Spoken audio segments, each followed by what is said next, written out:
Welcome to OneDayTrip. இன்னைக்கு நான் ஒரு vlogger-ஆ இல்ல ஒரு ஸ்பீச் தெரபிஸ்டா உங்ககிட்ட பேச போறேன். முன்னாடி நான் ஒரு ஆட்டிசம் பத்தி வீடியோ போட்டிருந்தேன். அந்த வீடியோக்கு கீழே வந்து நிறைய கமெண்ட்ஸ் வந்திருந்தது. இந்த மாதிரி குழந்தைக்கு ஸ்பீச் டிலே இருக்கு, நம்ம வீட்ல என்ன செஞ்சா குழந்தைய பேச வைக்கலாம் அந்த மாதிரி. அதே மாதிரி இமெயில்ஸ் கூட நிறைய வந்துட்டு இருந்தது. ஸோ எல்லாருக்குமே வந்து எனக்கு இமெயிலுக்கு ரிப்ளை பண்ண முடியல, பிகாஸ் எனக்கு சுத்தமா டைம் கிடைக்க மாட்டேங்குது. அதே மாதிரி ஒவ்வொரு குழந்தைங்களுக்கும் ஒவ்வொரு மாதிரி ப்ராப்ளமா இருக்கும். ஸோ ஃபர்ஸ்ட் நம்ம ப்ராப்ளம் டயக்னோஸ் பண்ணிட்டு அதுக்கப்புறம் தான் ட்ரீட்மெண்ட் சொல்ல முடியும். ஸோ உங்களுக்கு வேணும்னா ஆன்லைன் கன்சல்டேஷன்ஸ் நான் இப்போ ஸ்டார்ட் பண்ணியிருக்கேன். உங்களோட குழந்தைக்கு வந்து ஏதாச்சும் ஸ்பீச் டிலே இருக்கு, உங்களோட குழந்தையோட ப்ராப்ளம் என்னன்னு ஐடென்டிஃபை பண்ணணும், அதே மாதிரி வீட்டில் என்னென்ன ஆக்டிவிட்டிஸ் செய்யணும்னு கண்டிப்பாக உங்களுக்கு தெரியணும்னா ஆன்லைன் கன்சல்டேஷனுக்காக எனக்கு இமெயில் பண்ணலாம். ஸோ நான் அந்த இமெயிலோட அட்ரஸ் எல்லாமே வந்து கீழே டிஸ்கிரிப்ஷனில் போடுறேன்.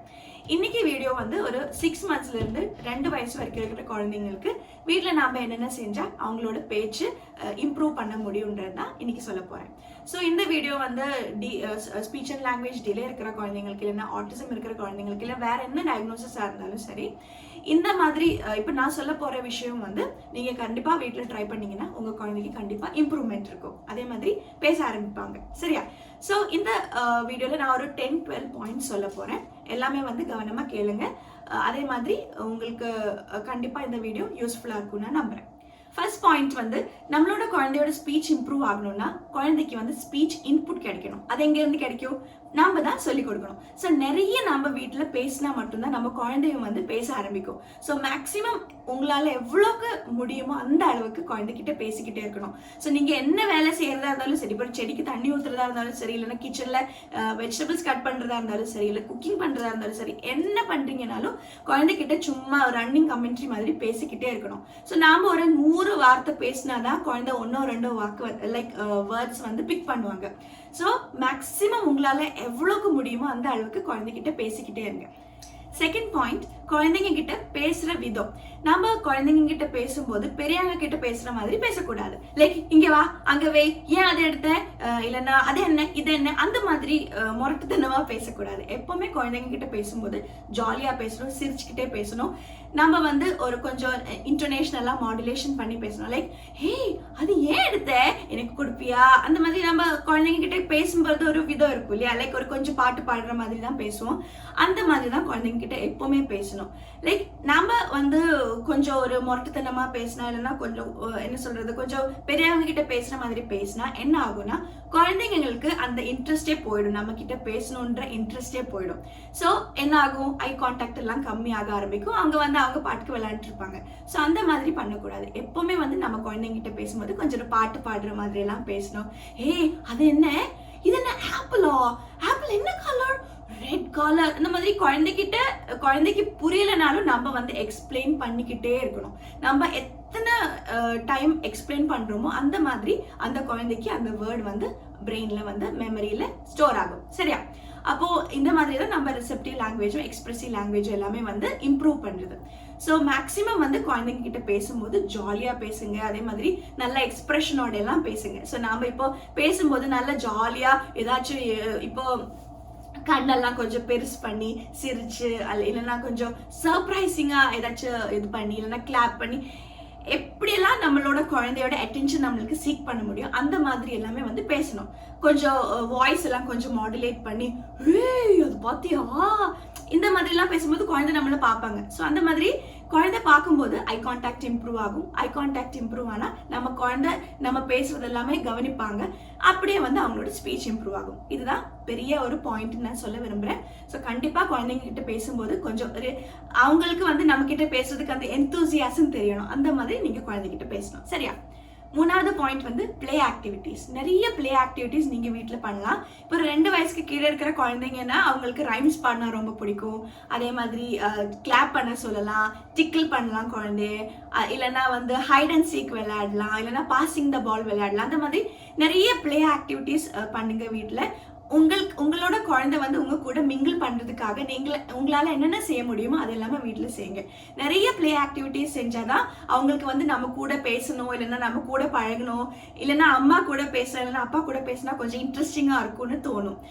அப்படிதான் அவங்களோட ஸ்பீச்சும் அதே மாதிரி அந்த இன்டராக்ஷனும் வந்து இம்ப்ரூவ் ஆகும். அதனால நிறைய பிளே ஆக்டிவிட்டிஸ் வீட்டில் ட்ரை பண்ணுங்க. இப்போ நான் என் குழந்தை கூட என்னென்ன பண்ணுவேன்னா கிளாப் பண்ண சொல்லுவேன். லைக் ரைம்ஸ் பாடிக்கிட்டே கிளாப் பண்ண சொல்லுவேன், இல்லைன்னா ஏதாச்சும் ஆக்ஷன்ஸ் சாங் எல்லாம் பாடிட்டு குழந்தையோட அட்டென்ஷன் சீக் பண்ண பார்ப்பேன். இல்லைன்னா அவங்கள வந்து டிக்கிள் பண்ணுவேன். இல்லைன்னா டாய்ஸ் எல்லாம் கொடுத்து விளையாட வைப்பேன். குழந்தை டாய்ஸோட விளையாடும் போதும் நானும் கூட உட்காந்து அவரோட விளையாடுவேன். இல்லைன்னா அவங்க என்னென்ன விளையாடுறாங்களோ அதை நான் வந்து எக்ஸ்பிளைன் பண்ணிக்கிட்டே இருப்பேன். ஹே, உன்னோட டக்கியை பார்த்தியா, இல்லைன்னா உன்னோட டாகி பார்த்தியா, அந்த மாதிரி நான் எக்ஸ்பிளைன் பண்ணிக்கிட்டே இருப்பேன். அதனால நீங்களும் வந்து நிறைய பிளே ஆக்டிவிட்டிஸ் வீட்டில் பண்ணுங்க. நெக்ஸ்ட் பாயிண்ட், நம்ம குழந்தைக்கு ஒரு விஷயம் சொல்லி கொடுக்கும்போது ஒரு பிக்சர் வச்சு சொல்லி கொடுக்கறத விட பெட்டரா இருக்கும் ரியல் ஆப்ஜெக்ட் வச்சு சொல்லி கொடுக்கறது. ஃபார் எக்ஸாம்பிள், நீங்க இப்போ ஒரு கேரட் இல்லைன்னா ஒரு வெஜிடபிள்ஸ் ஏதாச்சும் சொல்லி கொடுக்குறீங்கன்னு வச்சுக்கோங்க. இப்போ உங்ககிட்ட டொமேட்டோ இருக்கு. ஸோ டொமேட்டோ டொமேட்டோ டொமேட்டோன்னு புக்கு காமிச்சு சொல்லி கொடுக்கறது இல்லைன்னா பிக்சர் காமிச்சு சொல்லி கொடுக்கறத விட பெட்டரா இருக்கும் ரியல் டொமேட்டோ குழந்தை கையில கொடுத்து குழந்தை அதை வந்து பார்ப்பாங்க, அதோட கலர் பார்ப்பாங்க, டச் பண்ணுவாங்க, ஃபீல் பண்ணுவாங்க, மோந்து பார்ப்பாங்க, மேபி கடிச்சு பார்ப்பாங்க. அந்த மாதிரி இருக்கிற டைம்ல நம்ம வந்து டொமேட்டோ, இது என்ன டொமேட்டோ, இல்லைன்னா தக்காளி சொல்லி தக்காளி.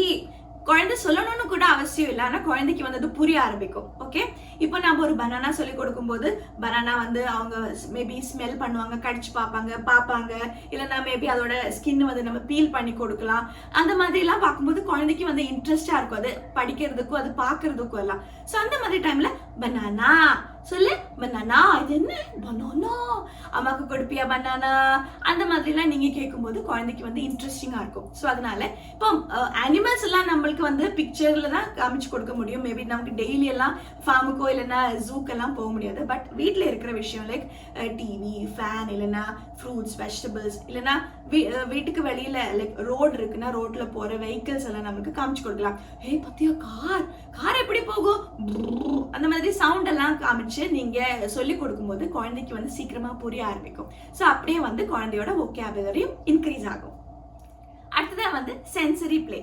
ஸோ சென்சரி பிளே எப்படி பண்ணலாம், குழந்தையோட சென்சஸ் வந்து இம்ப்ரூவ் பண்றதுக்கு. வேற ஒன்றும் இல்லை, இப்போ ஹியரிங் எபிலிட்டி இம்ப்ரூவ் எப்படி பண்றது, நிறைய சவுண்ட்ஸ் நம்ம குழந்தைக்கு இன்ட்ரடியூஸ் பண்ணிட்டே இருக்கணும். எப்படின்னா, இப்போ ஒரு பழைய மினரல் வாட்டரோட பாட்டில் இருக்குன்னு வச்சுக்கோங்க, ஒரு பிளாஸ்டிக் டப்பா, அதை வந்து நம்ம இப்படி கசக்கும் போது ஒரு சத்தம் வரும் இல்லையா, ஒரு மாதிரி பிளாஸ்டிக் சத்தம். குழந்தைங்களுக்கெல்லாம் வந்து அந்த சவுண்டு ரொம்ப பிடிக்கும். அதே மாதிரி இப்போ ஒரு காலி டப்பால ஒரு கொஞ்சம் பருப்பு போட்டு ஷேக் பண்ணி பாருங்க, ஒரு மாதிரி சவுண்ட் வரும் இல்லையா, அந்த மாதிரி சவுண்ட்ஸ் எல்லாமே வந்து நம்ம குழந்தைக்கு இன்ட்ரடியூஸ் பண்ணி வைக்கலாம். என்னென்ன சவுண்ட்ஸ் உங்களுக்கு இன்ட்ரடியூஸ் பண்ணி வைக்கலாமோ அது எல்லாமே பண்ணி வைக்கலாம். அதே மாதிரி நிறைய லைட்ஸ் எல்லாம் இருக்கிற டாய்ஸ் இப்போ வருது. ஸோ ரெட், yellow, ப்ளூ அந்த மாதிரி லைட்ஸ் எல்லாம் வர டாய்ஸ் எல்லாம் இருக்கு, அதெல்லாம் நீங்க காமிச்சு கொடுக்கலாம். இல்லைன்னா வந்து நிறைய டெக்ஸ்டர்ஸ் வந்து தொட சொல்லலாம். லைக் இப்போ நம்ம இப்போ பாய் மேல எல்லாம் தொட்டா எப்படி இருக்கும், ஒரு மாதிரி சொரசொரன்னு இருக்கும்ல, அது வந்து டச் பண்ணி கொடுக்கலாம். இல்லைன்னா கொஞ்சம் சப்பாத்தி நம்ம மாவு வந்து ஒரு ஜிப்லாக்ல போட்டு அது வந்து குழந்தைகிட்ட பிச்சுக்கி பண்ண சொல்லலாம். இல்லைன்னா வந்து கார்பெட்ல கை இப்படி பண்ண சொல்லலாம். இல்லைன்னா கொஞ்சம் சாண்ட் பிளே எல்லாம் பண்ணலாம். ஸோ அது எல்லாமே வந்து டச் சென்ஸ் வந்து இம்ப்ரூவ் பண்றதுக்காக குழந்தையோட. ஸோ இந்த மாதிரி நிறைய ஆக்டிவிட்டிஸ், இந்த சென்சரி ஆக்டிவிட்டிஸ் எல்லாம் வீட்டில் பண்ணலாம். அடுத்த பாயிண்ட் வந்து நம்ம குழந்தை ஏதாச்சும் ஒன்று பேசிட்டாங்கன்னு வச்சுக்கோங்க, நம்ம வந்து என்கரேஜ் பண்ணிக்கிட்டே இருக்கணும். அதே மாதிரி அந்த குழந்தை என்ன பேசுறாங்களோ அதுக்கு நம்ம ரெஸ்பாண்ட் பண்ணிக்கிட்டே இருக்கணும். ஸோ இப்போ ஒரு 6 மாசம் இருக்கிற குழந்தை வந்து பேப்லிங் எல்லாம் பண்ண ஆரம்பிப்பாங்க. 1 year இருக்கிற குழந்தை வந்து 1 word பேசுவாங்க. 2 வயசு இருக்கிற குழந்தை வந்து ஒரு 2 to 3 word சென்டென்ஸ்ல பேசுவாங்க. இதுதான் normal speech and language development. Okay, இப்போ ஒரு 6 மாசம் இருக்கிற குழந்தைய வந்து பேப்லிங் எல்லாம் பண்ணும்போது லைக் பாபா பாபா பாபா அந்த மாதிரி எல்லாம் சவுண்ட் பண்ணும்போது நாமளும் வந்து குழந்தைக்கு ரெஸ்பாண்ட் பண்ணணும். ஹே என்ன சொன்னேன், ஹே பாபா பாபா சொன்னியா, ஆஹா சூப்பரா இருக்கே, அந்த மாதிரி சும்மா என்கரேஜ் பண்றது, இல்லைன்னா வந்து கை தட்டுறது, சூப்பரா இருக்குன்னு சொல்றது, ஹைஃபை கொடுக்கறது, அந்த மாதிரி எல்லாம் பண்ணுங்க. குழந்தை என்ன ஒரு வேர்ட் அட்டர் பண்றதுக்கு ட்ரை பண்ணா கூட நீங்க என்கரேஜ் பண்ணிக்கிட்டே இருக்கணும். சரியா? அப்போ குழந்தைக்கு வந்து இன்னும் பேசுறதுக்காக அந்த ஒரு ஆர்வம் வரும். அப்போ நம்ம இன்னும் நிறைய என்கரேஜ் பண்ணும்போது நிறைய பேசுறதுக்காக ட்ரை பண்ணுவாங்க. அந்த மாதிரி ஒரு குட்டி வேர்ட் தான் சொன்னாங்க, இல்லைன்னா குட்டி ஒரு லெட்டர் தான் சொன்னாங்கன்னாலும் நம்ம வந்து மேக்சிமம் என்கரேஜ் பண்ணணும் குழந்தைய பேச வைக்கிறதுக்காக. ஸோ அந்த மாதிரி பண்ணாதான் குழந்தைங்க இன்னும் மேக்சிமம் பேசுறதுக்காக ட்ரை பண்ணுவாங்க. அடுத்தது வந்து குழந்தையோட பாடி பார்ட்ஸ் எல்லாம் சொல்லி கொடுங்க. லைக் நம்ம இப்போ குழந்தைக்கு ஆயில் எல்லாம் போட்டு மசாஜ் பண்ணுவோம்னு வச்சுக்கோங்க. இல்லைன்னா குழந்தை குளிப்பாட்டும் போது நம்ம சோப் எல்லாம் போடும்போது எக்ஸ்பிளைன் பண்ணுங்க. அம்மா கையில சோப்பு போடுறேன், எங்கே பபிள்ஸ் வருதான்னு பார்ப்போம், அந்த மாதிரி பண்ணலாம். இல்லைன்னா காலில் போடுறேன், எங்கே கால் தூக்கு பார்ப்போம், அந்த மாதிரி சொல்லி கொடுக்கலாம். இல்லைன்னா ஹேண்ட்ஸ் அப் ஹேண்ட்ஸ் டவுன் சொல்லி கொடுக்கலாம். இல்லைன்னா வந்து ஃபேஸ்ல போடுற பார்த்தியோ கண்ணெறிதா, இல்லைன்னா ஐப்ரோ, காதுல கொஞ்சம் எண்ணெய் போடுறேன், அந்த மாதிரி எல்லாம் நீங்க எக்ஸ்பிளைன் பண்ணிக்கிட்டே இருக்கலாம். ஆயில் மசாஜ் எல்லாம் பண்ணும்போது அம்மா இப்ப கையில ஆயில் போட்டுட்டு இருக்கேன், எங்க ஃபிங்கர்ஸ் எங்க காமி, அந்த மாதிரி எல்லாம் நீங்க ஒவ்வொன்றா எக்ஸ்பிளைன் பண்ணிக்கிட்டே இருக்கணும். எப்போ நம்ம எவ்வளோ நம்மளால பேச முடியுமோ அந்த அளவுக்கு குழந்தைக்கு பேசிக்கிட்டே இருக்கணும். அப்போதான் குழந்தையோட ஸ்பீச் வந்து இம்ப்ரூவ் ஆகும். அதே மாதிரி மிரர் பிளே பண்ணலாம். ஒரு மிரர் முன்னாடி குழந்தைய உட்கார வச்சுட்டு குழந்தை பார்க்கும்போது நம்ம பின்னாடியா போய் உட்கார்ந்துட்டு குழந்தை அப்போ அந்த மிரர்ல இருக்கிற பேபியை தான் பார்த்துட்டு இருப்பாங்க இல்லையா. அப்போ பின்னாடியில இருந்து போயிட்டு கண்ணு மூக்குன்னு நம்ம சொல்லி கொடுக்கும் போது குழந்தை வந்து அந்த பேபியை பார்க்கும். அப்போ கண்ணு மூக்கு காது எங்க இருக்கு, காது, இந்த மாதிரி எல்லாம் தொட்டு தொட்டு நீங்க குழந்தைக்கு பாடி பார்ட்ஸ் எல்லாம் சொல்லி கொடுங்க. அந்த பாயிண்ட் இப்போ பேரண்ட்ஸ் எல்லாமே வந்து ஹை சேர்ல உட்கார வச்சுதான் குழந்தைங்களுக்கு ஃபீட் பண்றாங்க இல்லையா. இப்போ ஒரு நாள் சாப்பிடுவாங்க, ஒரு நாள் சாப்பிட மாட்டாங்க. ஸோ சாப்பிடாத நாள் என்ன பண்ணுவாங்க, மேக்சிமம் இப்போ எல்லாரும் பண்ற ஒரு விஷயம் என்னன்னா ஃபோன் காமிச்சு ஃபீட் பண்ணி வைக்கிறது. ஸோ கொக்கோ மெலன் இல்லைன்னா பெப்பா பிக் ஏதாச்சும் ஒன்று போட்டு குழந்தை அதை பார்த்துட்டு இருப்பாங்க. பேரண்ட்ஸ் ஒரு சைட்ல இருந்து ஃபீட் பண்ணிக்கிட்டே இருப்பாங்க. ஹவா சாப்பிட்டா முடிச்சிட்டா வேலை முடிஞ்சதுன்னு சொல்லிட்டு போயிட்டே இருப்பாங்க. அந்த மாதிரி தயவு செஞ்சு பண்ணாதீங்க. ஏன்னா ஸ்க்ரீன் டைம் ஜாஸ்தி ஆக ஆக ஸ்பீச் வந்து கம்மி ஆகிக்கிட்டே வரும். அதுக்கப்புறமா வந்து ஐயோ என் குழந்தை ஃபோன் பார்த்து தான் சாப்பிட்றான், இப்போ என்ன பண்ணுறதுன்னு சொன்னால் அப்புறம் எதுவும் பண்ண முடியாது. அதனால மேக்சிமம் ஸ்க்ரீன் டைம் கட் பண்ணுங்க. அப்புறம் ஒரு நாளைக்கு குழந்தை சாப்பிடலன்னா ஜஸ்ட் வெளியில கூட்டிட்டு போங்க, கார் காமிங்க, கார் எப்படி போகுது பார்த்தியா பிபி அந்த மாதிரி சவுண்ட் பண்ணலாம். இல்ல காக்கா பாரு காக்கா, ஐயோ காக்கா வந்து சாப்பாடு எடுக்க போகுது, அந்த மாதிரி. முன்னாடி எல்லாம் நம்ம அப்பா அம்மா அப்படிதான் நம்மள சாப்பாடெல்லாம் ஊட்டிட்டு இருந்தாங்க.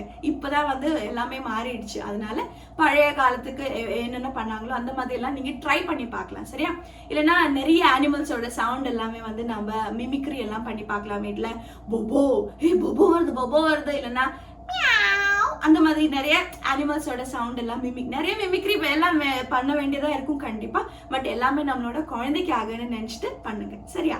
அடுத்த பாயிண்ட், குழந்தைய கண்டிப்பா நம்ம வெளியில கூட்டிட்டு போகணும். இப்போ ஒரு பார்க்குக்கோ இல்லைன்னா ஃபார்முக்கோ ஜூக்கோ எங்க வேணாலும் நீங்க கூட்டிட்டு போகலாம். இப்போ ஃபார்முக்கு எல்லாம் போறீங்கன்னா கண்டிப்பா அங்க இருக்கிற அனிமல்ஸ் எல்லாம் நீங்க வந்து எக்ஸ்பிளைன் பண்ணி காமிச்சு கொடுக்க முடியும்.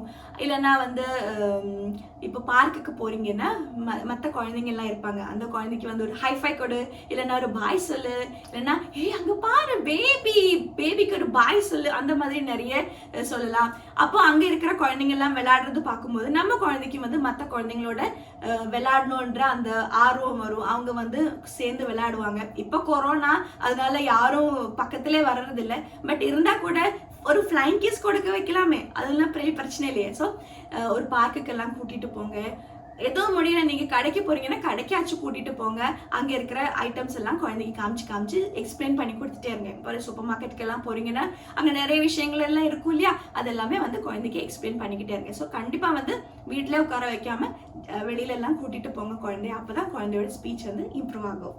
அடுத்த ஒரு பாயிண்ட் என்னன்னா, குழந்தைக்கு ஹாட் அண்ட் கோல்டு சொல்லி கொடுங்க.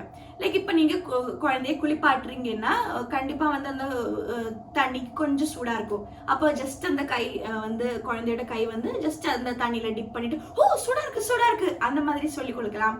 இல்லைன்னா வந்து இப்போ குழந்தைக்கு நீங்க தண்ணி ஒரு ஸ்டீல் கிளாஸ்ல கொடுக்குறீங்கன்னா ஜஸ்ட் அந்த லைக் ஒரு லூக் வார்ம் ஆச்சு இருக்கும் இல்லையா, ஜஸ்ட் கையில டச் பண்ணிட்டு சுடு so hot அந்த மாதிரி ஹாட் சொல்லி கொடுக்கலாம். இல்லைன்னா இப்போ ஒரு ஐஸ் ஏதாச்சும் எடுத்துட்டு ஃப்ரிட்ஜில் இருந்து ஒரு ஜிப்லாக்ல போட்டுட்டு ஜஸ்ட் டச் பண்ணிட்டு so cold அந்த மாதிரி கோல்டு சொல்லி கொடுக்கலாம். ஸோ ஹாட் அண்ட் கோல்டு வந்து நீங்க கண்டிப்பா வீட்டுல சொல்லி கொடுங்க. இப்போ பச்சை தண்ணியில ஜஸ்ட் கை போட்டுட்டு ரொம்ப குளிரா இருக்கு, லைக் ரொம்ப குளிருது, அந்த மாதிரி எல்லாம் சொல்லி கொடுங்க சரியா. அடுத்த பாயிண்ட் வந்து ரீடிங். இப்போ அமேசான்ல எல்லாம் நிறைய புக்ஸ் அவைலபிளா இருக்கு, குழந்தைங்களோட பிக்சர் புக்ஸ் எல்லாம், அதெல்லாம் காமிச்சிட்டு ஜஸ்ட் ரீட் பண்ணுங்க குழந்தைங்களுக்கு. லைப்ரரியில இருந்தெல்லாம் புக்ஸ் எடுத்துட்டு வந்துட்டு ரீட் பண்ணி கொடுங்க. குழந்தைய ஜஸ்ட் மடியில உட்கார வச்சுட்டு அப்ப அந்த பிக்சர்ஸ் எல்லாம் பார்த்து நீங்க படிக்கிறதெல்லாம் கேட்டு 1-2 வேர்டு அவங்க பிக் பண்ணுவாங்க. அப்படியே அவங்களோட ஸ்பீச் இம்ப்ரூவ் ஆகும். அதனால கண்டிப்பா குழந்தைங்களுக்கு ரீட் பண்ணுங்க. ஸோ இவ்வளோ பாயிண்ட்ஸ் தான் நான் இன்னைக்கு உங்ககிட்ட சொல்லணும்னு நினைச்சேன். எல்லாமே உங்களுக்கு புரிஞ்சிருக்கும் நான் நினைக்கிறேன். கண்டிப்பா நீங்க வீட்டில் வேலையெல்லாம் செய்யும்போது எக்ஸ்பிளைன் பண்ணிக்கிட்டே இருங்க குழந்தைங்கிட்ட. அதே மாதிரி குழந்தைங்கக்கிட்ட பேசுற விதத்துல பேசுங்க, பெரியவங்க கிட்ட பேசுற மாதிரி பேசாதீங்க. ஜாலியா எல்லாமே வந்து ஒரு பாட்டு பாடுற மாதிரி பேசுங்க. இப்போ நீங்க வெஜிடபிள்ஸ் எல்லாம் கட் பண்றீங்கன்னா, அம்மா சாம்பாருக்காக கட் பண்றேன், பேபிக்கு சாம்பார் வேணுமா, சாம்பார் பிடிக்குமா, அந்த மாதிரிலாம் கொஞ்சம் பாட்டு பாடுற மாதிரி எல்லாம் பேசுங்க. கண்டிப்பா வந்து உங்களோட குழந்தையோட ஸ்பீச் இம்ப்ரூவ் ஆகும். அப்போ இந்த வீடியோ கண்டிப்பா உங்களுக்கு எல்லாருக்கும் யூஸ்ஃபுல்லா இருக்கும் நான் நம்புறேன். ஏதாச்சும் உங்களுக்கு டவுட் இருக்குன்னா கீழே கமெண்ட் பண்ணுங்க, இல்லைன்னா speechtoreach@gmail.com இமெயில் பண்ணுங்க, இல்லைன்னா OneDayTripUSA@gmail.com இமெயில் பண்ணுங்க. சரியா? அப்போ இந்த வீடியோ பார்த்துட்டு எல்லாரோட குழந்தைங்களும் சீக்கிரமா பேசட்டும். அப்போ வேற ஒரு சூப்பர் எக்ஸைட்டிங்கான வீடியோ வர வரைக்கும் நன்றி, வணக்கம்.